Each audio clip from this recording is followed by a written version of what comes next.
So before this match, they end up running a promo for the Divas, just talking about, hey, we've got Divas, and they pretty much only show the Bella Twins, Kelly, Eve, and Alicia Fox. I think there might have been like one shot in the whole thing of Beth, which is following suit with how often they're completely like jobbing Beth out and everything like that, despite her being the Divas champion. She naturally gets pinned in this match. She just got pinned on SmackDown. She isn't being booked for the card in a championship match or anything like that.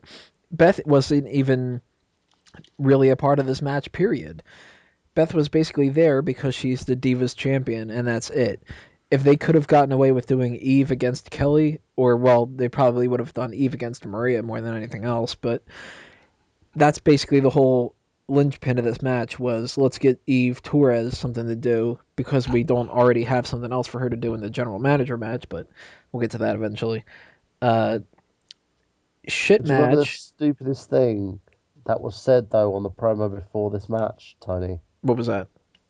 It was one of the Bellas who said, "My job is to travel the world," and I was on Twitter at the same time as the Smark at Moments website, and someone on Twitter said, "You stupid whore, your job is to actually wrestle, not to go to different countries. What the fuck is wrong with you?" Hmm. And no, but it defines the whole divas working relationship. They're like, "Oh, I don't give a shit. I don't have to wrestle. I just get to go to other countries." I You have to know, they don't. stand and take a couple pictures once a month for the WWE.com website. There you go. That's what they think the job of a diva is, and I've highlighted this for my vlog as well. The thing is, the divas themselves aren't that bad. You know, they've actually have some wrestling ability. They can work certain storylines, but the problem is that it's the same fucking storyline again and again and again. Someone turns heel, someone gets the championship, and carries that title for a few months until someone else takes the title off them. And it's literally they're playing hot potato with the belts, and there's been no relevance. And I hate to say this because I didn't really like the team to begin with, but there's been no relevance to the championship since Lay Cool held those belts. Hmm.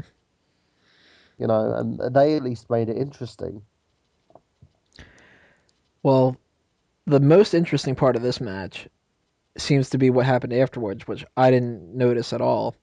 But everybody talking about the whole Maria Menounos possible shit stain kind of thing. She had a wet patch on the bottom of her ass, Right. Now, literally. she said that that was Eve's makeup when they were doing their stink face, which, by the way, this was, I think, the third stink face of the pay per view. But at this point, Yeah, Big Show did one, and then they did a double one for this, which the whole pay per view just fucking commercials and stink faces. they just threw a ball there. You know, booking all these stink faces in the match. But she's claiming that it's the makeup. I assume it is. I mean, come on. She did No, do I the think stink she face shat thing right herself. there. If she did, it'd be much more interesting than anything else, and it would be a I good think she finisher. did because it looked like a wet patch underneath her ass. Hmm. So I'm sorry if you shat yourself. You're not really gonna try and tell people, yeah, I did a big deuce in the ring. Sorry about that, peeps. You know. So she probably sharted in the middle of taking like a fucking clothesline because, no offense, she didn't really have that much time to prepare for the match to begin with. Wasn't she like hurt on top of that too? Like two Broken cracked ribs. ribs or Yeah. something like that? Yeah. Yeah, Yeah. which is commendable. I mean, she did more than I fucking have done, so I'll give her A lot credit for more than that. I've done. But still, the match was awful. It was What? awful, Oh, and the big fact shock. is, Yeah. it again was given more time than Daniel Bryan versus Sheamus. It Well, was. what was the Ugh. crowd for like in this match, Days? Um, There or not? everybody started. My section was chanting "piss break." I don't know if it made it to camera, but I was watching it while everybody else was getting drinks and stuff. And I'll give props to Kelly Kelly. I thought she did very well in this match as opposed to what she's done in the past.